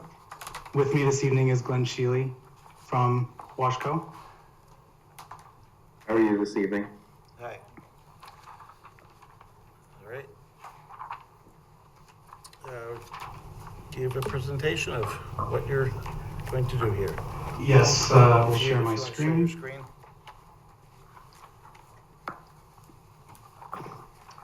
All right, can everyone share or see the screen? Yep, you're good now, thanks. Okay, so once again, James Karas from JMC Site Development Consultants. And what we have here before you this evening is redevelopment of 2245 South Road, Route 9 on the corner of Southgate Drive. The board should be familiar with this site as it was the subject of a previous application that was recently reviewed. We have a new application and a new use proposed for the site for a proposed car wash. So the board will recall that the site is completely developed, the home of the former Umberto's restaurant and another car wash operation in the past. The building is just over 10,000 square feet in size, and the site is fully developed with 2 access points, the primary being on southbound Route 9 and another curb cut on Southgate Drive. As we move forward, I'm going to take a look at the layout plan here. The proposal is for total redevelopment of the property as a state-of-the-art car wash, fully automated, with 17 self-service vacuum stations. The redevelopment will remove the entire 10,700 square foot building, replacing it with a building half that size of 5,400 single bay wash tunnel, which is fully automated. We'll also be able to reduce, significantly reduced impervious coverage on the site by just over 8,000 square feet, which is almost a quarter of an acre of reduction. And I think one of the significant improvements here that we're talking about this evening is the closure of the curb cut along the Southgate Drive intersection, which will just improve vehicular operations in that area altogether. So from a site plan and operational perspective, we're proposing to maintain the existing curb cut on Route 9. Customers will make a right-hand turn entering the site. They will proceed to one of the 3 queuing lanes. They will approach one of the 3 ordering kiosks here, which are fully automated via touchscreen or license plate readers for subscription customers. After purchasing the wash, the next vehicle in line will be let into the singular queue via an automatic arm here, and they will proceed to enter the wash tunnel, which is fully automated. There's no pre-wash, there's no hand washing or anything like that. Vehicles travel through the wash tunnel, exit the tunnel, and then they have 2 options. Option 1 is they can proceed to make a left turn into the interior parking area, where they can make use of one of the 17 available self-service vacuum stations to clean out the interior of their vehicle. Or they can choose to proceed to the right-only exit lane and make a right turn onto South Road and proceed on their way. I'm happy to stop there. If there's any questions or any other operational items that the board would like clarification on, or we can just proceed through some of the other site plan aspects. All right, thanks. Just had a quick question. Is there anyone, helping dry at the cars at the end, or is it just somebody at the entrance of the tunnel? No, it's there's very few employees here, 2, possibly 2 or 3 employees at a time. The wash is fully automated, so there is only, there's no towel drying, there's no vehicle tire dressing at the end of the wash tunnel. Fully automated, air dry, and you exit. All right, thanks. I will also add that there's no retail component here. There's no, no sale of automobile accessory items for your interior. There's no public restrooms. There's really no public access to the facility at all. It's just for the employees. Okay. Thanks for the presentation. Go to Kristen for department's recommendation. Okay, so this is the applicant's first appearance before the planning board. So it's on for seeker review, special use permit review, site plan review, and architectural review. Staff has classified this application as an unlisted action and is encouraging the planning board to circulate its intent for lead agency. There were a few comments related to the full environmental assessment form that was submitted, so we're just looking to clean up a couple of those items. James, if you could just stop sharing your screen for a moment. And then, you know, and looking for things like the SHPO consultation. It's pretty standard in terms of the environmental review component. The car wash is a permitted use by special use permit in the BH zoning district. So there are a number of items that the applicant would have to adhere to. So I have essentially just cut and paste right out of the code the requirements. Yep. So you could take that into consideration as you review and discuss the application with the applicant. Most notably, I would just like to point out, and I know Lisa will probably, I'm stealing her thunder a little bit, but one of the items, number 1, under the special use permit review, I'd just like to point out is that car washing facilities, you know, shall be on a minimum of a 2-acre lot. This is important because the application, you know, houses about a 1-acre lot, so it's about half the size of what the requirement would be. So to that end, staff would recommend that, you know, we review the application, kind of get to a point in the review, not this evening, but at a future meeting where the applicant would then go to the ZBA, you know, sooner in the process than later. Right. Because if they don't get the variance for the lot acreage, the project kind of can't proceed. So I would just like to point that out. And I'm sure Lisa could have done a much more eloquent job of explaining that. But moving on to the site plan, you know, there are many comments from a planning department perspective. Things as minor as, you know, just details for signs might have been mislabeled, but also some concerns about the functionality given the proposed layout. Some of the, you know, there are 3 queue lanes to access the car wash. Wanting to understand, I think the board would want to understand a little bit more programmatically how, you know, historically users of this particular kind of car wash actually access the site and queue up, and, you know, is 3 queue lanes really appropriate for this size lot? And, you know, is there flexibility there? There, you know, there were also some comments, and I don't want to steal thunder from board members, but I know that there were some concerns expressed about the number of vacuum stations perhaps on this lot. Just wanting to understand and gain some, you know, more insight as to how many trips per day for a facility this size. Right. Certainly just, you know, looking to collect as much information to make an informed review going forward. So the comments that are provided, they're pretty detailed based on the current layout and proposal before the planning board. However, staff would recommend prior to the next appearance before the board that perhaps the applicant meet with staff and perhaps DOT to kind of flush out some of these other items.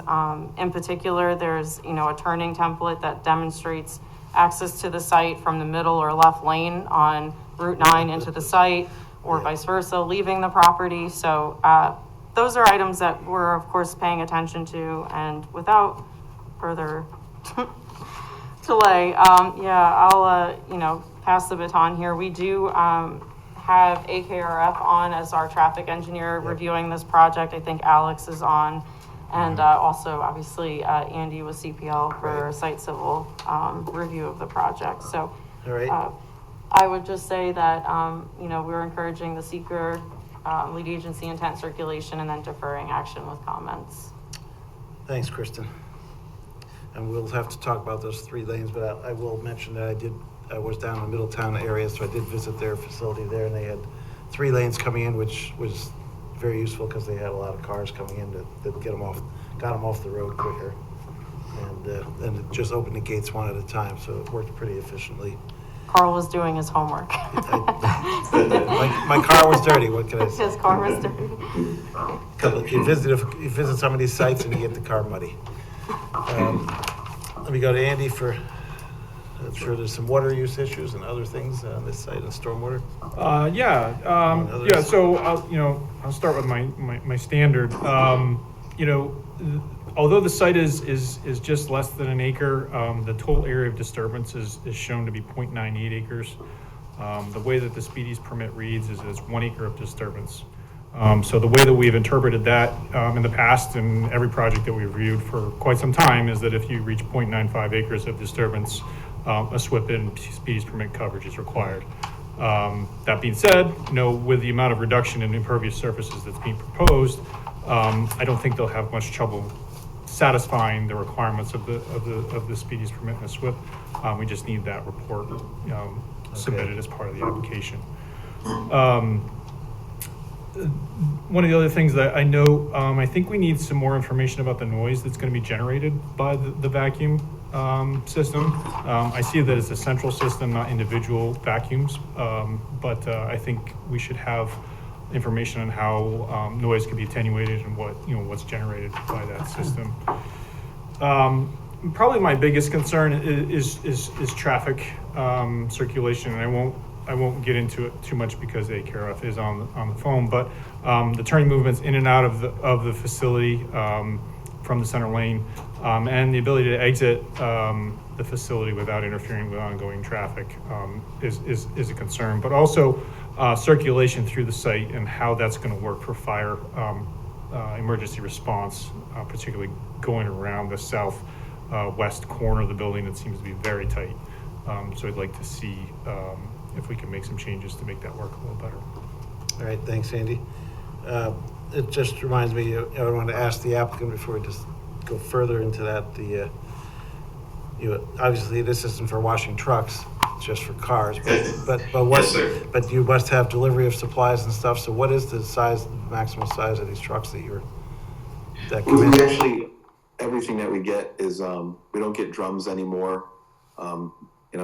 10 years ago, everything used to come 55-gallon drums and tractor trailers. Now everything is a prime pack and a 1-gallon jug and gets dropped off by the FedEx truck. We can pull in, even that we do at our existing sites, if they pull into the line of the car washes, one of our attendants opens the gate and brings them into that bypass lane, and they can unload on that lane and they can go on go on their way to exit through the car wash, just as an existing customer would do, basically just bypassing the wash. Okay, so it's smaller than a WB-40 kind of truck then.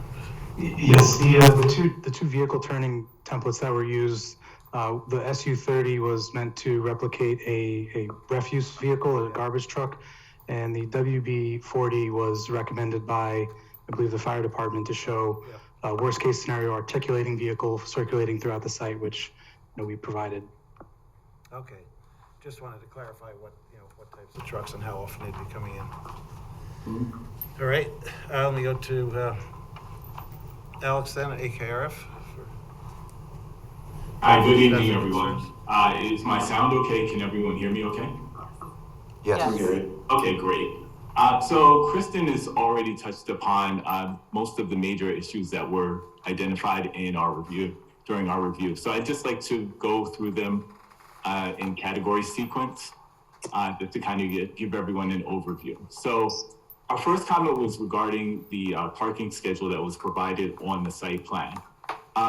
One thing that we did notice that it appears that the parking requirements were met in terms of the total number of parking spaces. But as we went through the breakdown of the different categories of parking spaces, we noticed some discrepancies, and we just were looking for a bit more detail on how the requirements were met for each category of parking spaces. For example, there are parking requirements and what's proposed, the number that are proposed for the stacking spaces, also for other categories of spaces. So we just would like to see a further breakdown of how the requirements were met for each category of parking space. The next category of comments were mostly pertaining to the ADA parking spaces in particular.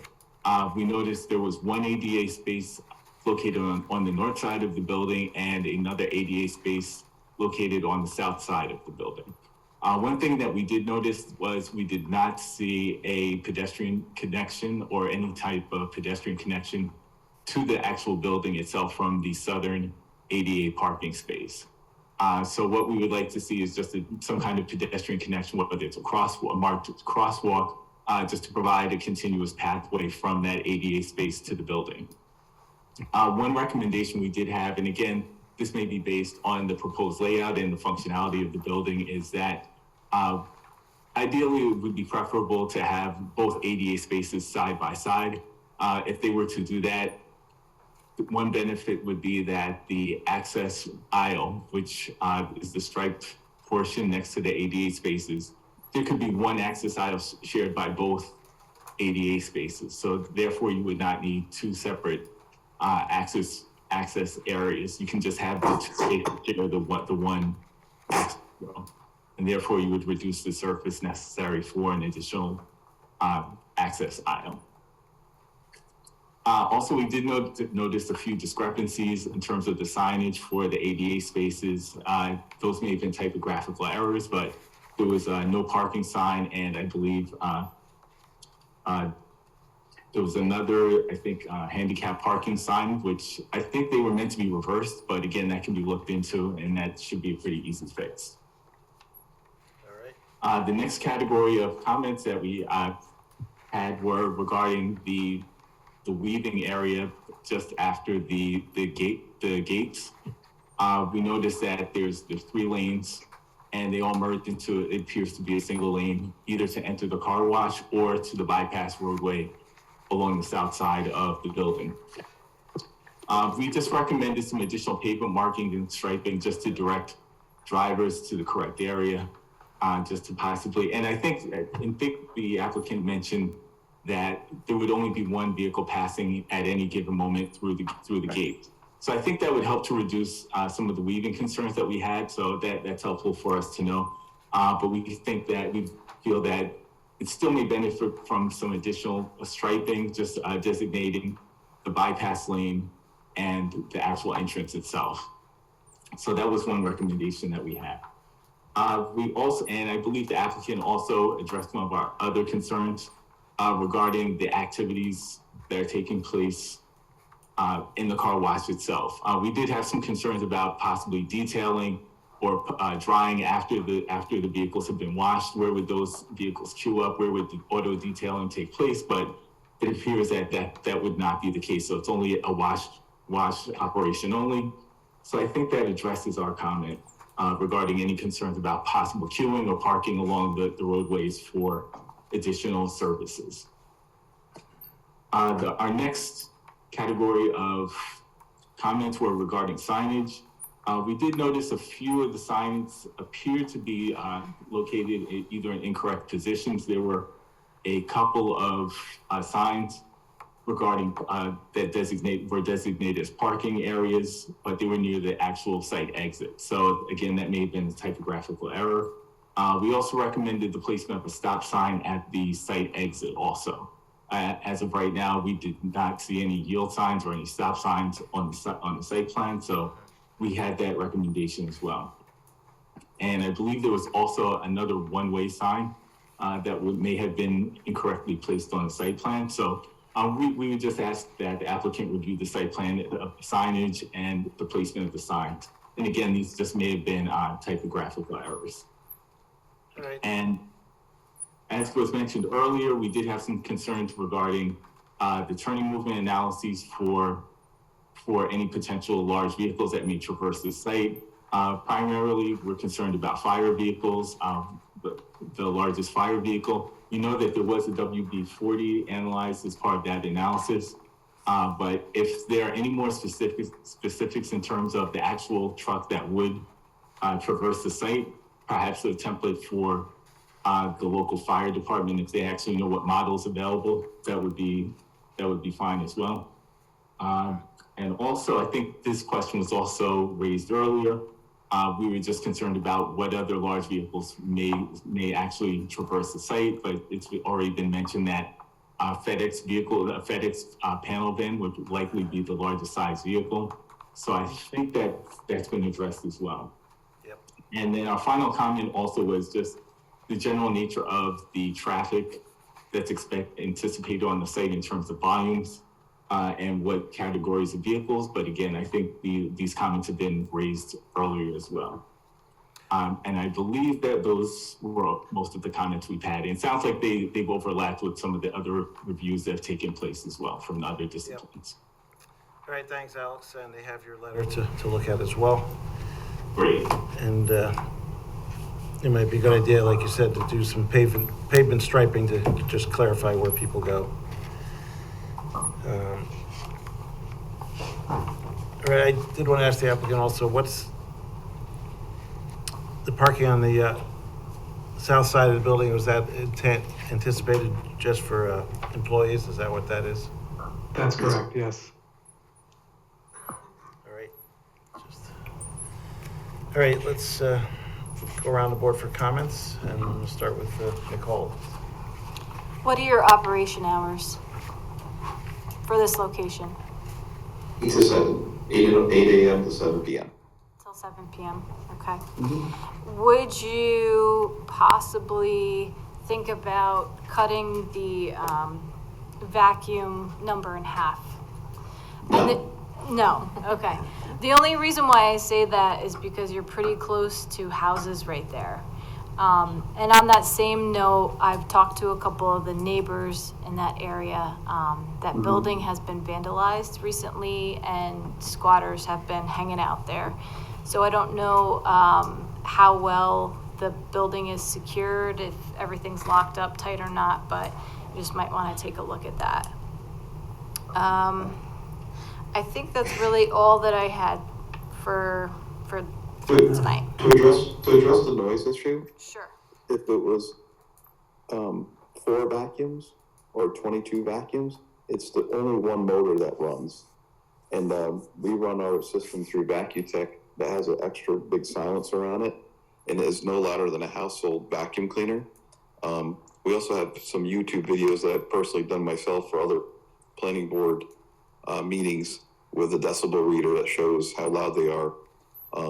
The wash we have in Terrytown, New York, actually the motor and the vacuums is abutted to an elementary school, and it was one of their biggest concerns. And it was funny when they came out there and toured the property before we opened. They asked us to turn them on, but they were already on. So they're so quiet. It's it's amazing what the muffler system does. And if you wanted to ever meet at any of the sites, I'd be happy to meet you there and go over it with anybody on the board or the neighbors or anything. Okay, thank you. That it? All right. Rocco? Yeah, I'm curious, what is the total number of cars that can fit in those 3 lanes at any one time before you spill over onto Route 9? As far as the standard queuing space, there can accommodate 21 full-size vehicles in the total of the 3 queues. And what's the rate of the vehicles going through the car wash? Approximately 3 cars a minute. 3 cars a minute, okay. All right, thank you.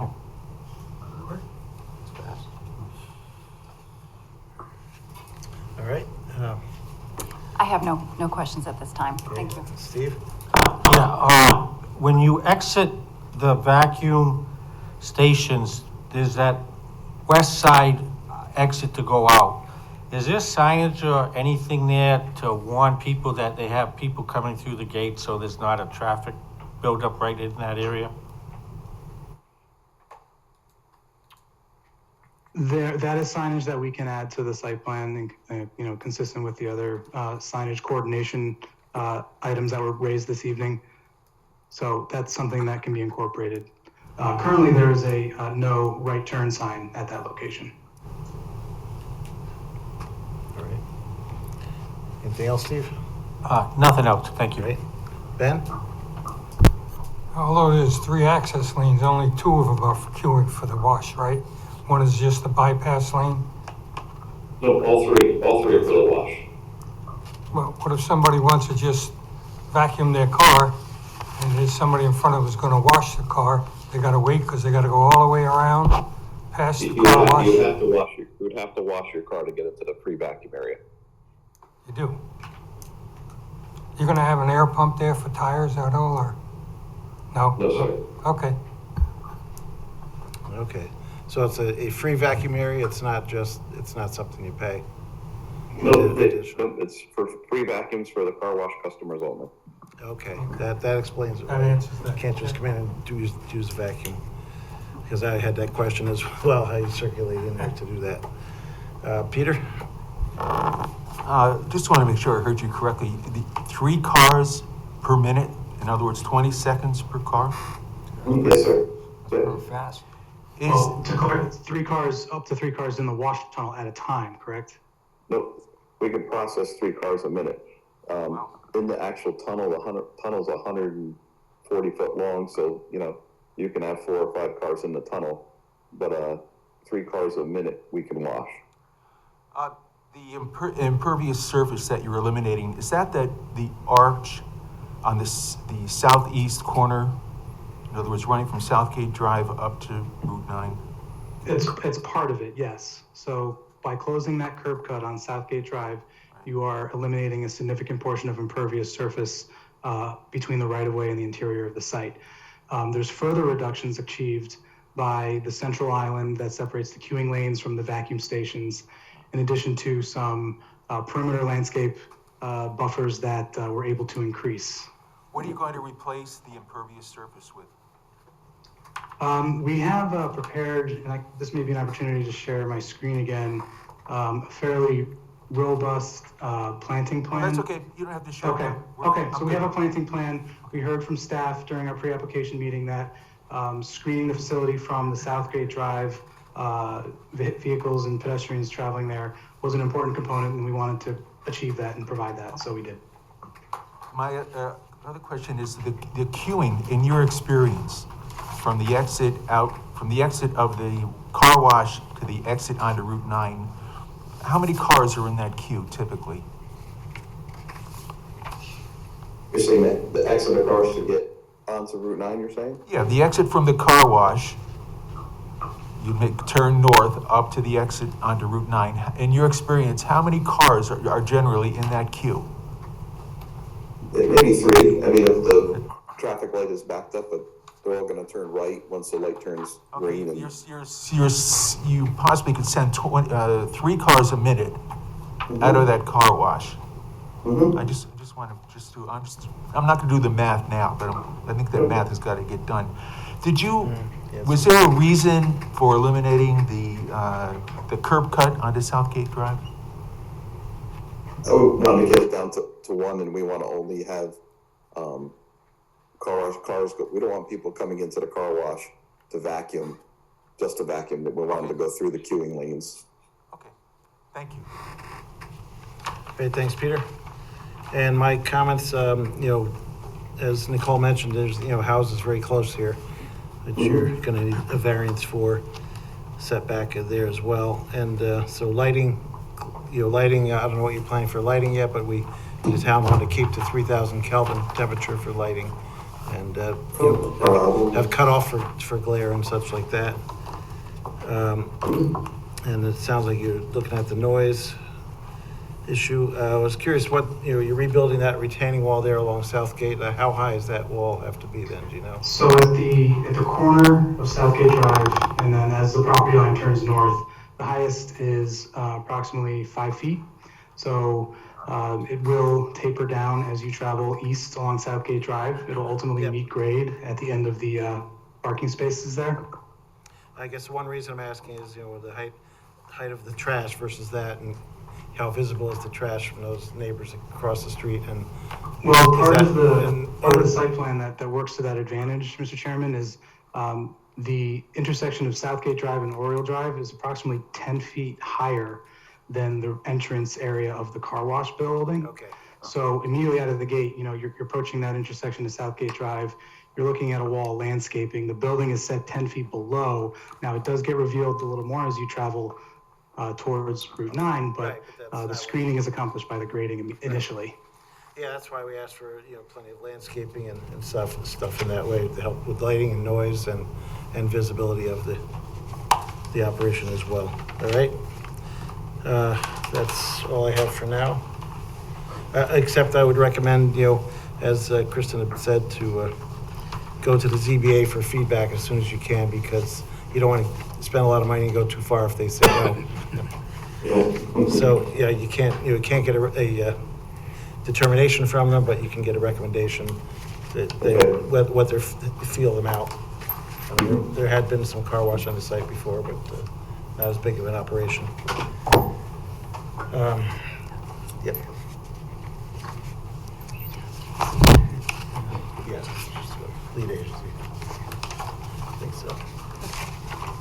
I move the planning board declare its intent to be lead agency to coordinate the environmental review of the proposed project as unlisted action and authorize the planning department's circulation of a notice of said intent, a copy of the EAF, and a copy of the application to the identified, interested, and involved agencies.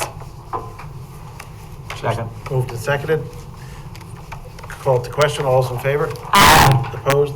Motion passes 7-0. I move that the planning board defer further action on this application pending establishment of a lead agency and the direct applicant to respond to comments in writing of the planning board and those received from town departments and agencies included but not limited to the following 1 through 13. That's it.